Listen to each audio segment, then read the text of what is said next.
Well, guys, welcome back to Strong Opinion Hibs. This is episode 30. I'm Calvin, and as always, I'm joined with Charlie. How you doing, Charlie? I'm good, mate. Aye, how are you? I am doing well, mate. I'm doing fine. Good to be back on the podcast. Just been a bit busy in that. Like it's been hard to get recording this last week, mate. It's been busy with work and that. And obviously, Jack's not joining us. If you're listening, Jack's not joining us this week. He's not able to record this week just because of the timings of the days and the clashing and all that. But he's left us with a little video message that we'll just jump into. So Jack's video message is about obviously the Hibs Women's Edinburgh Derby that's coming up. Us three are going to be in attendance, the podcast boys. So we're absolutely buzzing from it. And let's hear from Jack. All right, folks, unfortunately I couldn't join Calvin and Charlie live on the podcast this week because I'm otherwise engaged when they're recording, but I still thought I'd do a video update about the girls because, as you guys know, I love talking about the women's team any chance I can get because it's a great team, but also it's been a massive week for them and they have a massive week ahead, so I thought it'd be good to do an update for you guys as well. But before I do that, I'd like to congratulate Calvin and his partner Hazel on getting engaged to be married. That is absolutely fantastic. I'm over the moon for you, Calvin, mate. You're a lovely couple and I'm wishing you all the best in married life when you do get married. Hopefully the wedding's a good one. I'll make sure to get my best suit out just for you, big man, because you deserve it. Absolutely over the moon for you, Calvin. You really do deserve it, mate, and congratulations to you both. I'm sure Charlie and the listeners will join me in wishing you congratulations as well. So moving on into the Hibs women review, a little news bit about the Hibs women. Well, I think just about every Hibs fan knows it's been a big week. Of course, the Edinburgh Derby, which was meant to be played on Sunday, got postponed to Wednesday the 29th. And that is because we are going to be playing at Easter Road. It got announced last Friday there that we'll be playing at Easter Road. That is absolutely amazing. That is huge for us, especially playing such a big game at Easter Road. It's only going to raise the profile for us as a club, which I think the girls definitely deserve. And it sets us apart from a lot of the other teams in the SWPL as well. And it sets us apart from a lot of the other clubs as well, which I think is really, really good. And obviously, another added bonus is the tickets are free and we're aiming for a record. Now, at the time I'm recording this, we've sold just under 5,000 tickets, which is absolutely amazing. So we're breaking records here. We've smashed the club record out the park and I think we've probably smashed an SWPL record out the park as well, and we're aiming to beat that attendance set when Scotland played Jamaica just before the World Cup. That would be absolutely fantastic. I think it's not just good for us as a club, it's good for growing the women's game in Scotland in general and inspiring the next generation and raising our profile on a European stage as well. So I'm absolutely over the moon that all of my fellow Hibs are back in the women's team and it promises to be a great night of football. Now, if you haven't got your ticket yet, there's still time. They are pretty popular, but there's still time. I'm sure the lads will link the ticket page to the tweet that they put the podcast out on, or they'll link it in the description, so you can still get your tickets, guys. I would encourage you to do so. Get the family along as well because it's free, and not just because of that, but the women's team play at the very top of the Scottish women's game. So get yourself along and you'll be seeing great football, a great team, and you'll be seeing elite level women's football in Scotland, and I promise you, you won't be disappointed. The girls are absolutely fantastic and they deserve your support in this game. So everybody, let's get behind them and really give our support for what is a massive game. It's an Edinburgh Derby, and we all know that an Edinburgh Derby at any level is absolutely huge. Getting a number over on the Herts is always something that we like to do. I'm sure everybody would agree with that. So get yourselves along. It's absolutely massive. And like I said, it promises to be a great night as well at Easter Road. And hopefully, fingers crossed, a big result. I would like a repeat of the 6-0 at Ainsley Park last season. So fingers crossed for a big result. I definitely think the girls are capable of it, and as I said, they deserve your support. So get yourselves along, folks, because it promises to be great. It's free. You're seeing elite level football. You're seeing a good standard of football, and you're seeing a team that is really proud to play for our badge. And as Hibbies, that's what we'll want.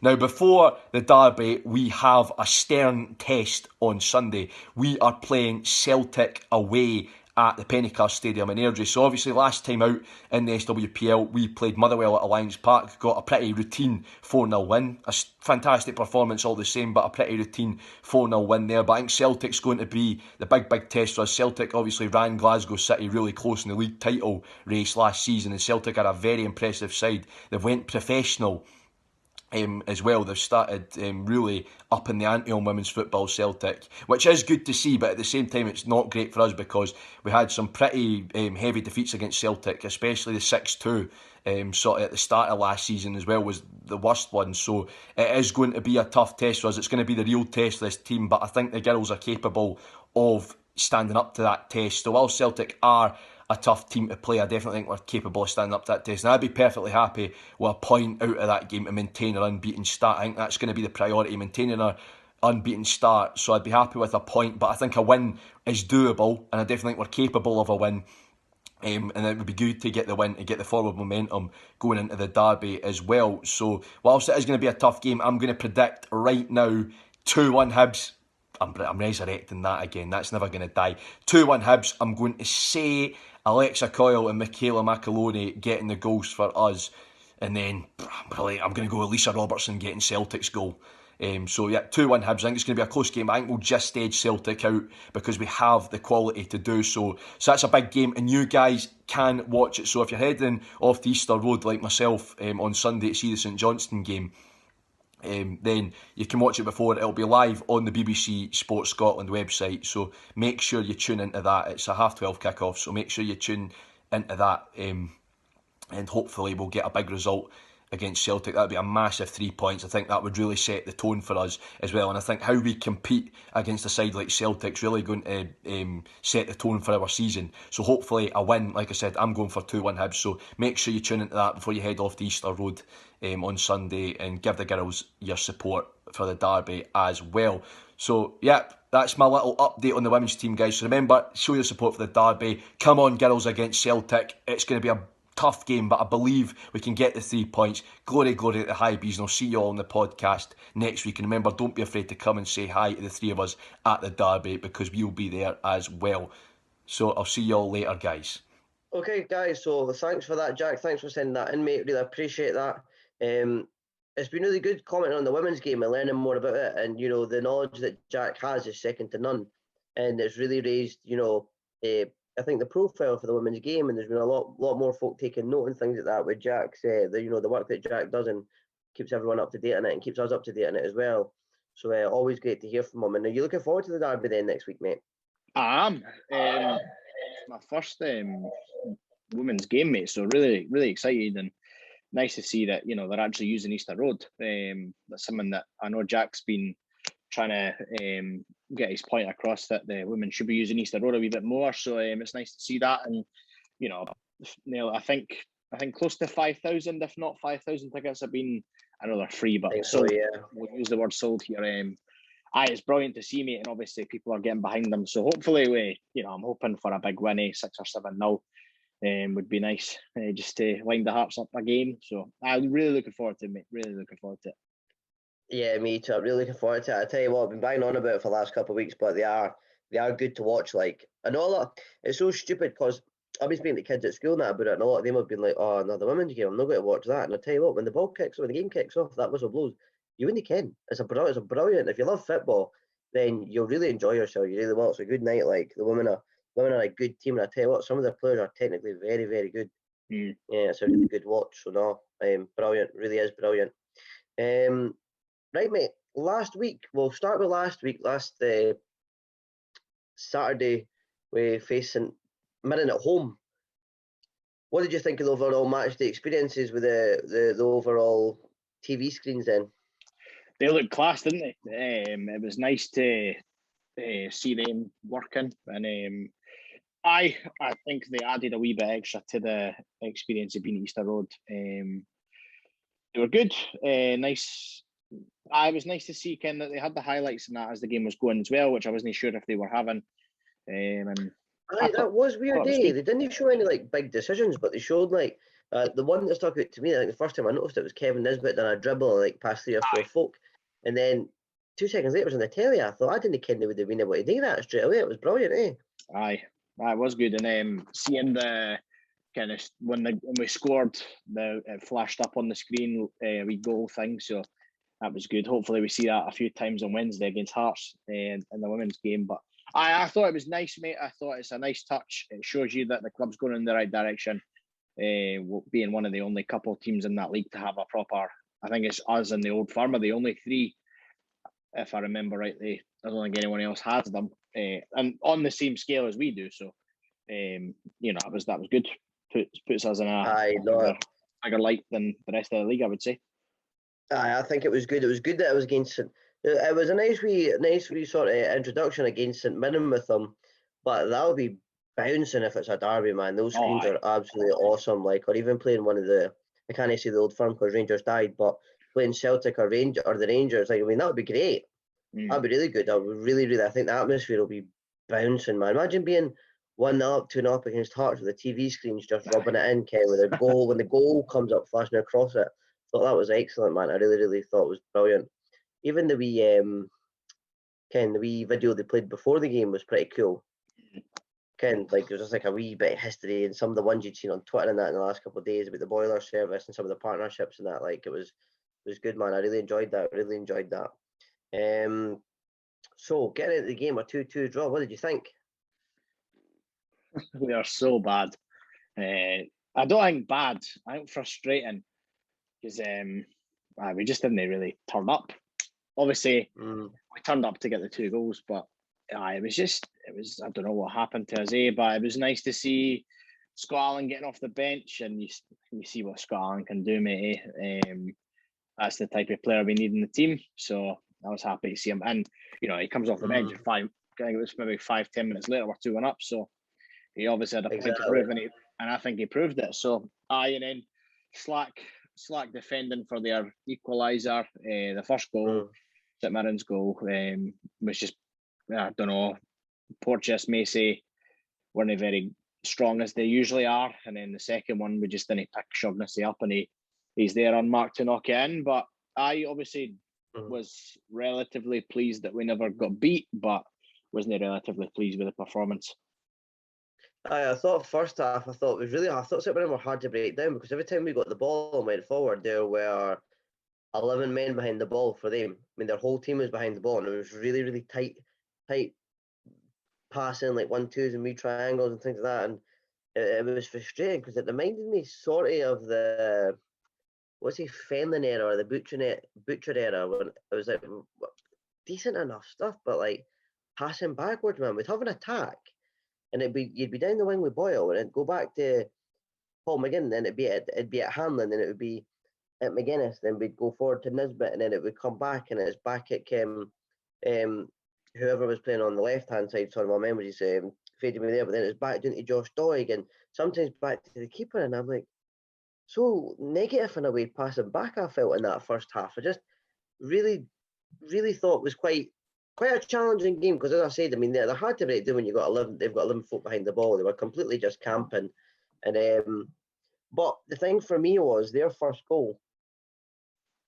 The boy Brophy had a good game, by the way. He's got the ball. He's sort of running it. Porteous. He's jockeying him, and the boy just has a shot out of nothing. Like, just being positive, just going forward, just has a shot, and it finds the back of the net. Can't really grumble at that. Yeah, I didn't feel like that's something Hibs do enough. Like, I even felt like that against it's quite frustrating against watching it against, was it Rijeka? And I felt there was so many times bursting forward. We should have been 4 or 5 up in that game. Right. But again, we got forward and we passed it wide, or we tried to cross it too much. I like to see Ken at the edge of the box, 18 years, someone's get their foot in it and just have a goal within reason. Like, do you know what I mean? So I felt that was quite disappointing in the first half. But overall, second half, I thought we were good, 20 minutes to half an hour in the second half, and then obviously sort of fell away a wee bit at the end, tried to see it out, and it wasn't enough. But I think a draw was probably a fair result, if I'm honest. It wasn't. I don't think anyone done enough to win it. We probably should have won it, being coming for 2-1, 1-0 down to go 2-1 up. But you're right, mate. I think a draw was a fair one. I don't think any team. If you look at the stats, it was very evenly matched, position wise and whatever. But goals wins games, and both teams scored twice. So I think exactly. I think a draw is a fair result. I don't know if you would have seen it from your angle, but McGuinness, he was fouled in the box in the first half, and it should have been a penalty, in my opinion. I mean, if you look at the replay, the boy's got hold of his jumper. He's in the box, and he pulls him down, and it was just before they broke away and actually scored themselves. Did you manage to see that one? From where I sit in the east, mate, I'm right at the other end, So the big screen at the corner flag and the other end of the east. no at the St Mirren end, but I couldn't see it. But I heard a few folks shouting over in the west, so I mean, aye, probably was. I've not seen the highlights. I tend not to watch the highlights if we draw or get beat. But it probably, for what I could hear, was probably a foul. But aye. Then obviously the penalty that we did get with Porteous, what did you make of that? Oh, definite penalty. It's strange. I heard Jim Goodwin complaining about it after the game on the radio, but can the St Mirren defender gives the referee the option because he'd just been said, I think it was like maybe 5 or 10 seconds before they'd been told to, again, if you grab the shirt, it'll be a foul, and the St Mirren boy grabs the shirt and Porteous. I think he's pretty tactful in the way he goes down. I think he's trying to make a point by throwing himself at the ground, but we get the penalty, we score it. I think it was a penalty. Definitely. You get them. I think I wouldn't be complaining if St Mirren got a penalty for that because it's definitely a foul. Definitely. I'd agree as well, and I think that I think Porteous took a bit of slack over the weekend, but no, I thought it was great again. A lot of folk I think have been giving a wee bit hard time with that first goal, but he's trying not to dive in. He's just jockeying him, and that ball could have went anywhere. I thought Macy could have maybe done a bit better, keeping it out of the net. But and obviously the equaliser they scored as well was right at the death. It's disappointing, and it's 2 points dropped, which is we could have been further up the table. A wee bit concerned with the amount of draws we're getting at the moment. What's your thoughts on that, Ken? Drawn against Dundee, drawn against St Mirren. I think it's just the early start of the season, I think we usually do get a few draws, but you're right, mate, because Celtic lost, Rangers lost, drew, Hearts drew, it was, and Aberdeen got beat as well. It's probably a perfect opportunity. We would have been 2 points clear at the top, but it's all right. It's all right. We're still, I'm still looking at it positively. We're still unbeaten after 5 games. I think we've played now, maybe 4. So it's a good start to the season, mate. I think it's probably where we should be in the table this early in.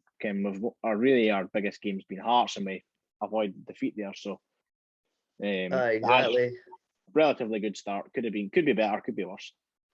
Right. Dundee United last night.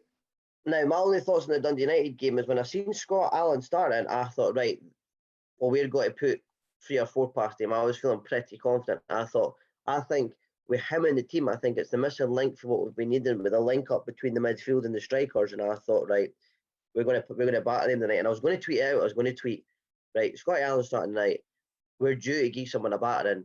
We're going to win by 3 or 4. And I never tweeted it. And see, when I checked my phone, it was 4-3. I thought, I could have tweeted it, man. I'd have been a total hero. But no, what a result, eh? What did you think? Did you expect that going in, or did you expect a tougher match for Dundee United? Because they've been playing all right. They beat Rangers and they were just on a high over there after winning the Dundee derby. I thought we were going to draw. I thought it was going to go the way. I couldn't predict the winner. I was at the cinema last night and I turned my phone off when it was 2-0. We'd just scored when the film was about to start, so I had no idea, but I had a feeling when I was about to turn my phone back on, I was thinking we've probably given them a battering. 3-1's a good result, mate, away there. Especially superb. The tribute act went there and got beat 1-0, and Dundee United just beat Dundee. So, Ken, it's a good result, and you're right, mate. Scott Allan, what a player!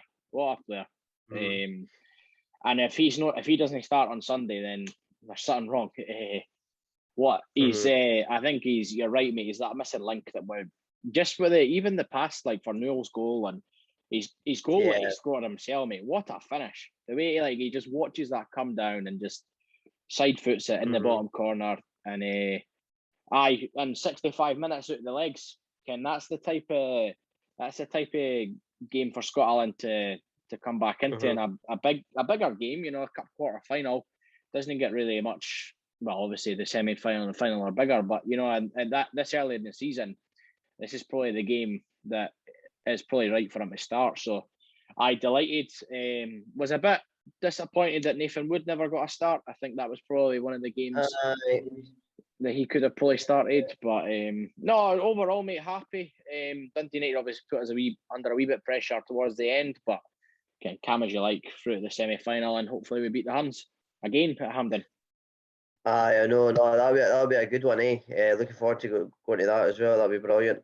Yeah, I thought the good result, like really good result away to Dundee, as you said. Difficult place to go at any time. They've been plodding along not too badly this year. I was going to say, I think just Scott Allan in the team, it's just a difference. He's very positive feeling, like he's always pushing forward, which I think is great. So it's positive, like he's always positive when he's on the ball. He's always looking to go forward rather than go back and things like that. So no, I was delighted. Aye. So on to the St Johnstone match this weekend. We're away, home to St Johnstone on Sunday.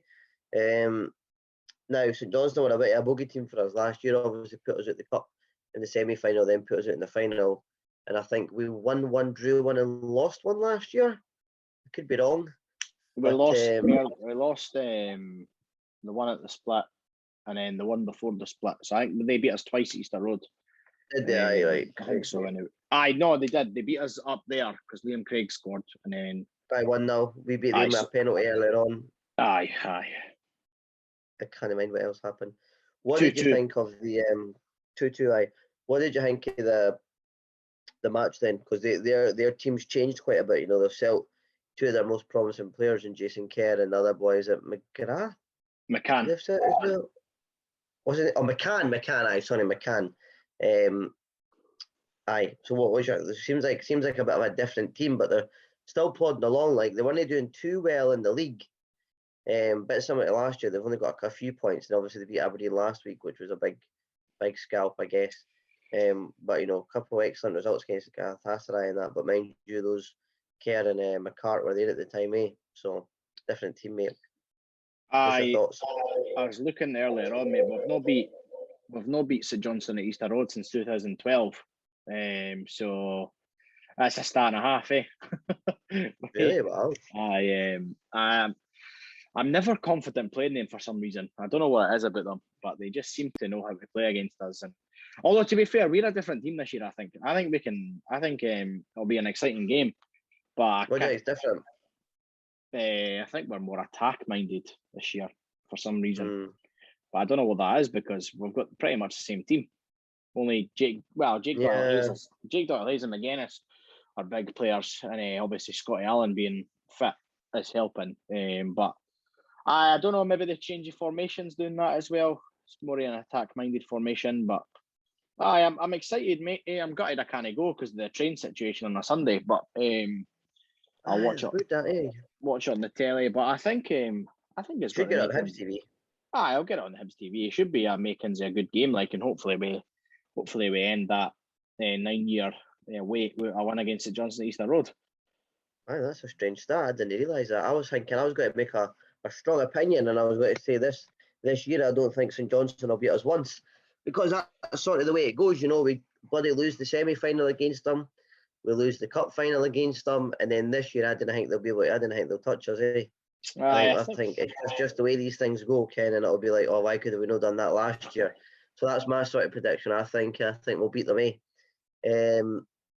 Probably get. I'm sure the Dog or Saints boys will have something to say about that. They'll probably laugh at this wee clip we put out, but no, I think Hibs look good, but they also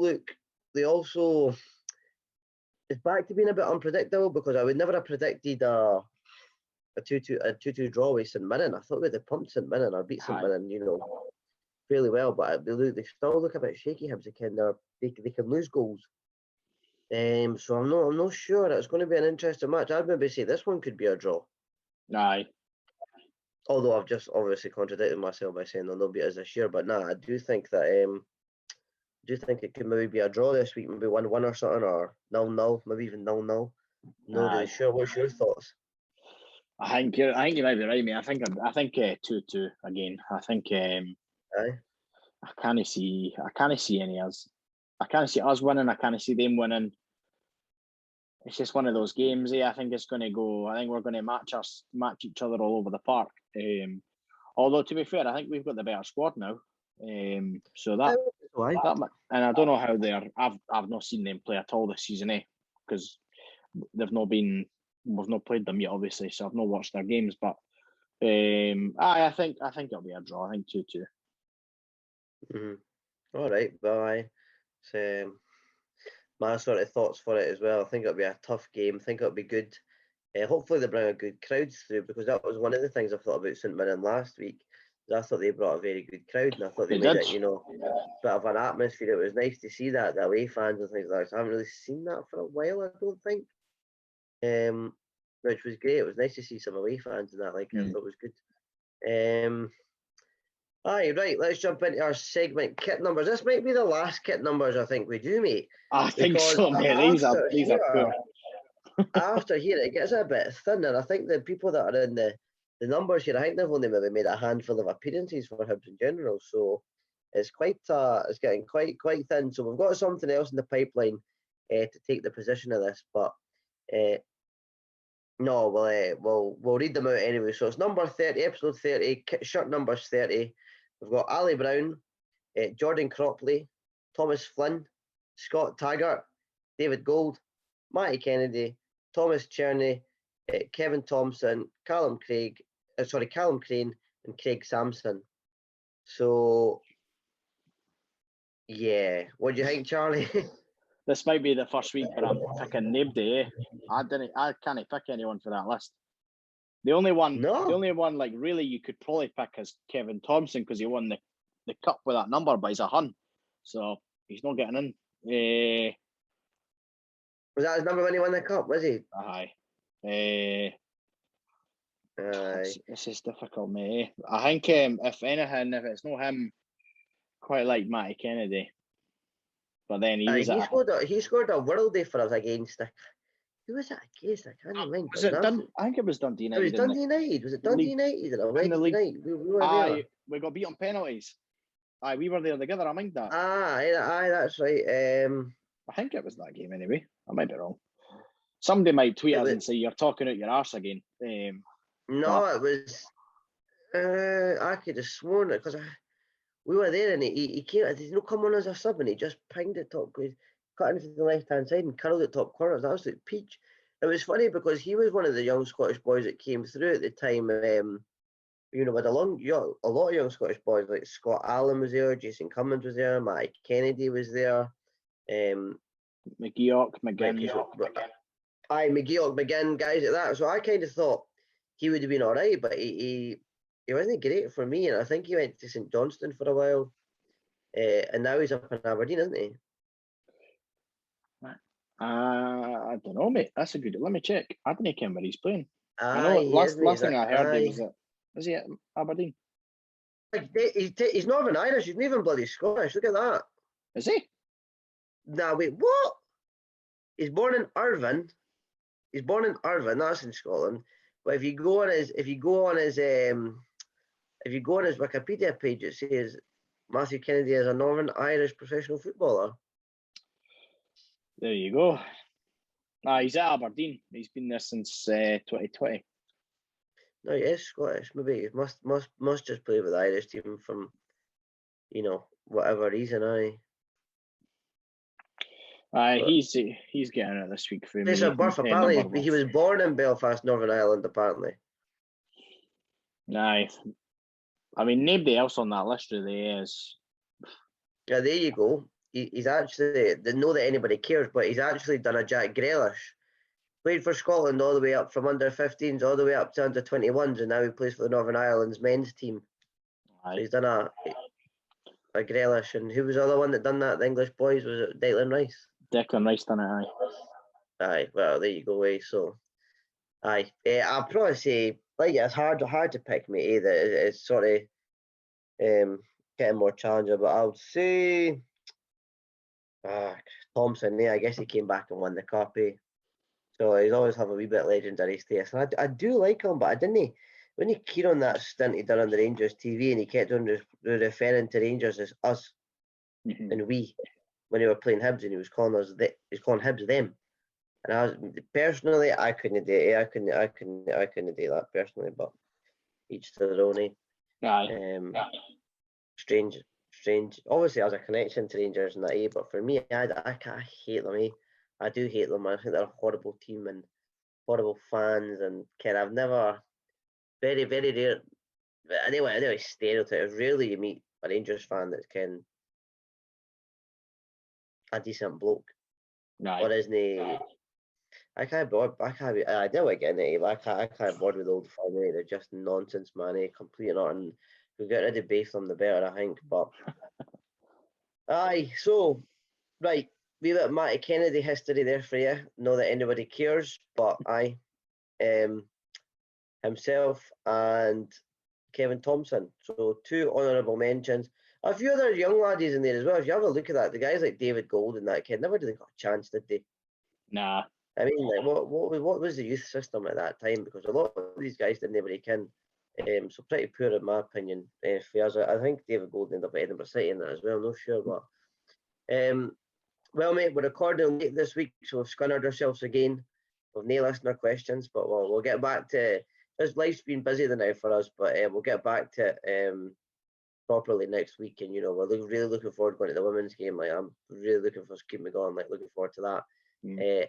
And then obviously you and Jack will only be at the game this week because of the trains. Aye, that's true. So ScotRail. Aye, get yourself together, ScotRail. What's your message to ScotRail, Charlie?